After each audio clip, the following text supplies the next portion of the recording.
Satu lagi.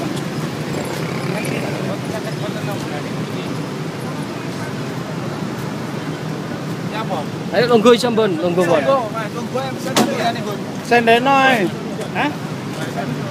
Masih bisa tutup enggak? Tanya dulu, tanya. Bisa tutup apa enggak? Jangan dipaksa.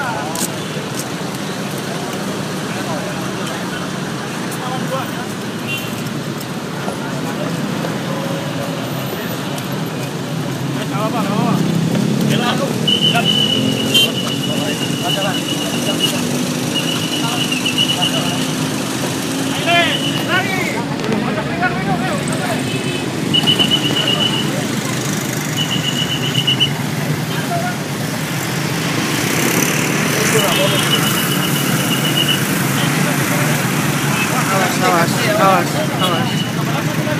Udah cukup. Ya, cukup. Bisa. Kasih ada jangan deh. Sih kanan polisi ya.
Kepalanya duluan. Kepala duluan.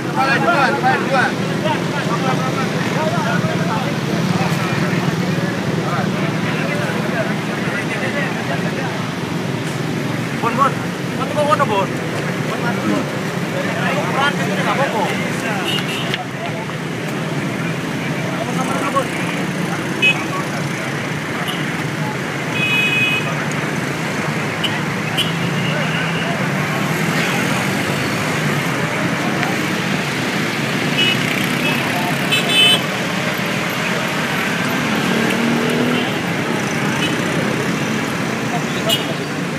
Pilih Mas Aryo.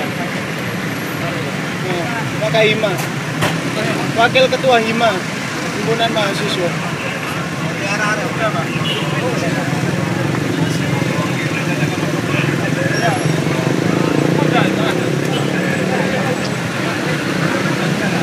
Hei, sekele angkatan titik. Posisi kakiku diangkat titik. Diangkat titik.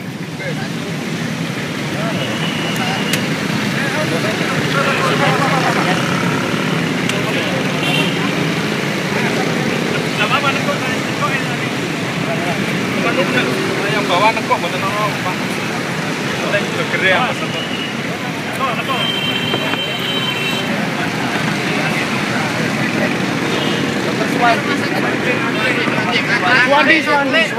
Suwandi. Kapas Kerampung.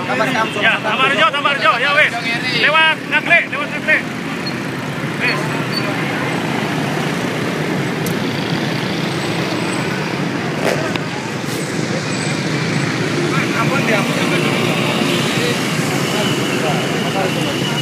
Kamu sangkar jabrik lho. Garono. Biar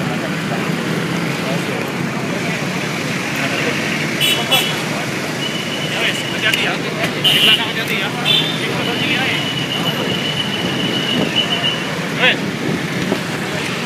Bro, panggonan. Hah? Panggonan. Ngerti. Yo ke melo. Cek orang. Lagi melo lagi.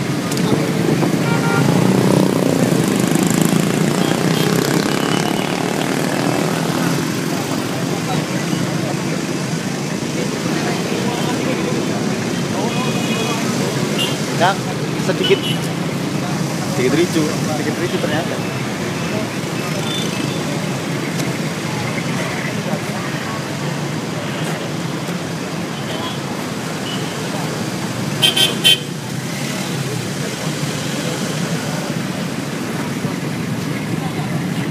Tapi cái chọc cơn của nó đấy rồi đó. Hả? Đấy sợ. Đấy, con này.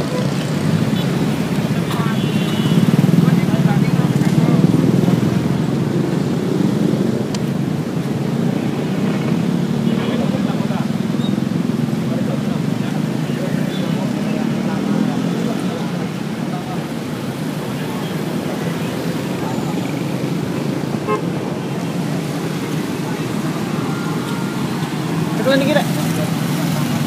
Cekelan nak bongkarin.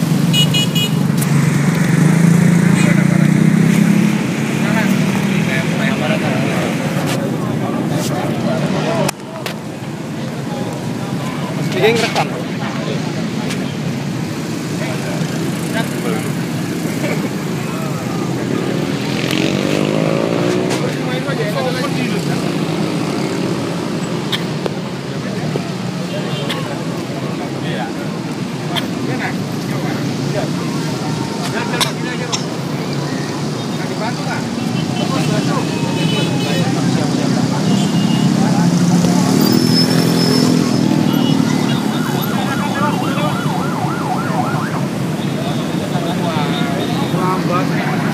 Lambat ini.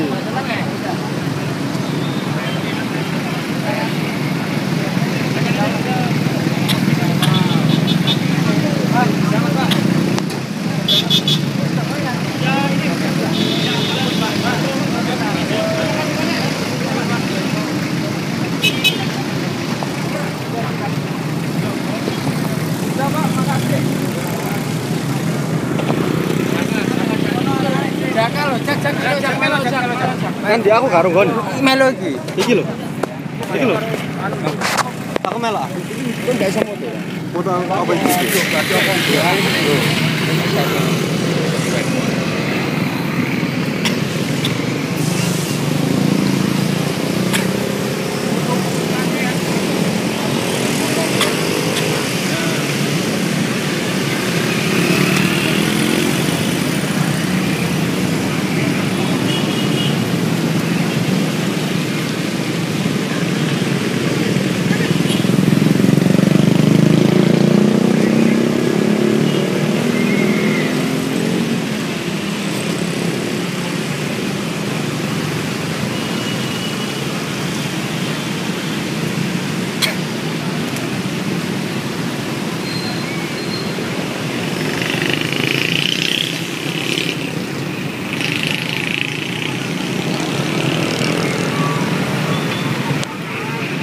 Lo, genderanya dari nasi ji, ngonane arek-arek gemeni pisan. Yo.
Ngaklik.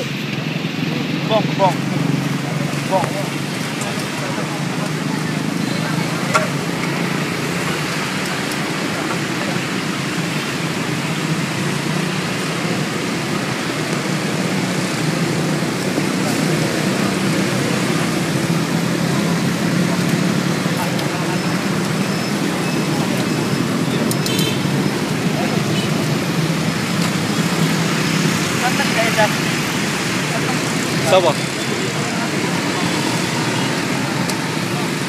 Biasa, Cuk.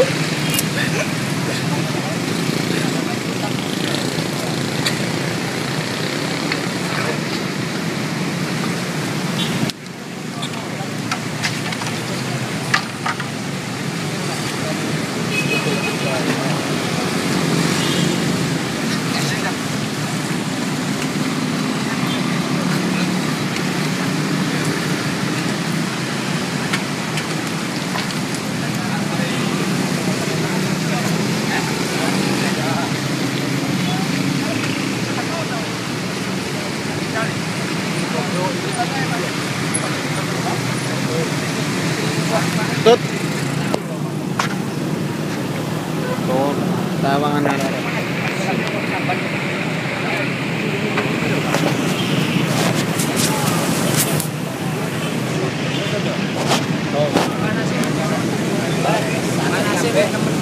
Iyalah. FB lah.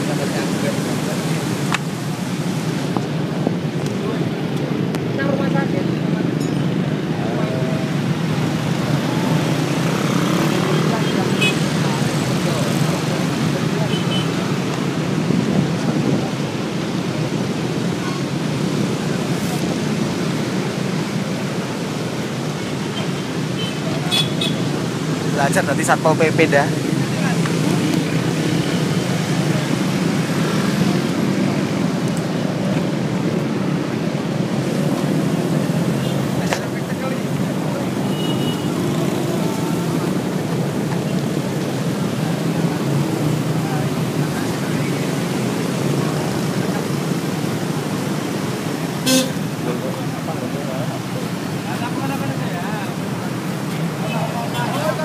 Soalnya dah, seneng dah, wis biasa soalnya dah, biasa soalnya ngomong dah, biasa, seneng.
Ambut ya?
Pemirsa, fenomena preman masih menghantui masyarakat di kota-kota besar. Keberadaan preman terus berevolusi.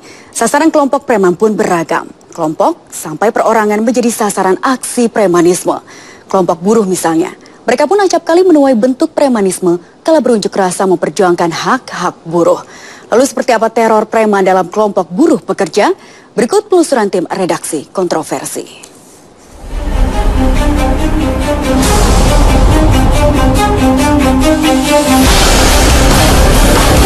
Peristiwa penangkapan para pemimpin kelompok pemuda di ibu kota tak lantas membuat Jakarta aman.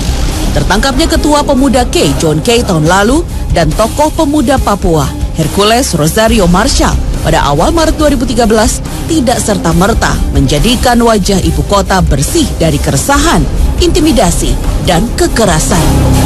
Aksi premanisme dan oknum preman masih tetap ada, bahkan menjelma dalam berbagai wujud. Tim redaksi kontroversi mendapatkan bukti ada preman menebar ancaman dalam aksi buruh. Kelompok ini biasanya menggunakan seragam hitam bak Satgas. Mereka membubarkan paksa aksi para buruh, memaksa para buruh mengakhiri unjuk rasa, termasuk pula membakar atribut yang dipakai masa buruh. Seperti ada pembiaran, aksi premanisme di depan mata aparat sama sekali tidak direspon polisi. Itu tahu-tahu dibubarin sama LSM. Itu bubarinnya juga secara paksa. Ada tenda-tenda dirobohin. Yang ada di situ juga disuruh bubar, ada yang dikepuk, ada yang ditendang, motor juga diroboh-robohin gitu. Kalau yang saya alami tonjokin muka itu sama badan pakai balok. Motor juga dirusakin, diroboh-robohin gitu. Yang saya alami 2 kali. Satu yang pertama pagi sekitar jam 9 di gerbang pabrik. Yang siang sekitar jam 1, jam 2 itu di saung. Itu kalau temen ada yang waktu di Jawa BK, ada yang kepalanya sini sampai bocor. Udah bocor, jatuh itu masih digebukin gitu. Ada. Itu kan adalah tindakan premanisme sebenarnya, bukan kegiatan LSM atau NGO. Dia bukan LSM, dia juga bukan ormas. Dia adalah sekelompok orang yang dibayar untuk melawan gerakan buruh yang sedang memperjuangkan hak-hak. Institusi kepolisian bukannya mau tutup mata. Apapun bentuk kegiatan premanisme menjadi musuh besar Korps Bayangkara. Sementara di Kota Bekasi belum ada, ya. Indikasinya ya hubungan antara pihak perusahaan dengan pihak buruh bisa berjalan. Permasalahan-permasalahan bisa disesuaikan mekanisme. Kemudian laporan juga yang kita terima juga tidak ada. Ya, indikasinya tidak ada. Kelompok-kelompok preman di Tenggarai memiliki tingkatan tersendiri. Kepolisian mengkategorikan ada 3 tingkatan preman. Paling dasar, kelompok yang biasa mangkal di terminal atau pasar. Sasarannya adalah pedagang atau masyarakat di terminal. Tingkatan kedua, kelompok yang memiliki daerah kekuasaan. Kelompok ini menjadi penjaga di tempat-tempat hiburan malam atau kantong-kantong parkir. Kelompok ini lebih terorganisir. Dan tingkat paling atas menyediakan jasa pengamanan dalam skala besar. Bahkan tingkatan ini punya kedekatan dengan pengusaha hingga sulit terlacak. Undang-Undang Nomor 13 Tahun 2003 tentang Ketenagakerjaan sudah mengatur hak bagi para pekerja. Salah satunya adalah menggelar aksi mogok kerja apabila proses perundingan dalam penyelesaian perselisihan industrial tidak mencapai kesepakatan. Ketika di tengah aksi buruh memperjuangkan nasib mereka, muncul kelompok yang mengatasnamakan sebuah lembaga swadaya masyarakat yang kontra dengan aksi buruh, muncul kecurigaan dalam benak organisasi buruh. Apa kepentingannya dan berpihak kepada siapa? Saya masyarakat itu sahabat pengusaha, musuh buruh anarkis. Dia bilang seperti itu. Jadi kalau kalian anarkis pulang kampung aja. Ya. Jadi seolah-olah apa hak mereka gitu kan untuk mengusir kita, sedangkan investor mereka tidak paham untuk investor menurut saya. Kita diusir paksa, sudah jelas ya premanisme seharusnya tidak boleh gitu kan mencampuri urusan pekerja dan pengusaha. Tapi yang saat ini yang saya alami kita diintimidasi oleh premanisme. Keberadaan aksi premanisme oleh kelompok-kelompok berwujud LSM dan dituding berada di belakang pengusaha dicurigai punya motivasi untuk mendapat akses bisnis yang memberikan keuntungan bagi kelompoknya. Bisnis limbah pabrik salah satunya. Tim redaksi kontroversi mencoba menelusuri apakah benar kelompok berbendera organisasi non-profit seperti LSM ada kaitannya dengan bisnis limbah. Realitanya, salah satu oknum yang disebut-sebut sebagai ketua sebuah LSM adalah benar pelaku bisnis limbah. Nama oknum ketua organisasi ini pun seringkali ditemui hadir dalam menentang aksi-aksi buruh. Selain itu mana lagi?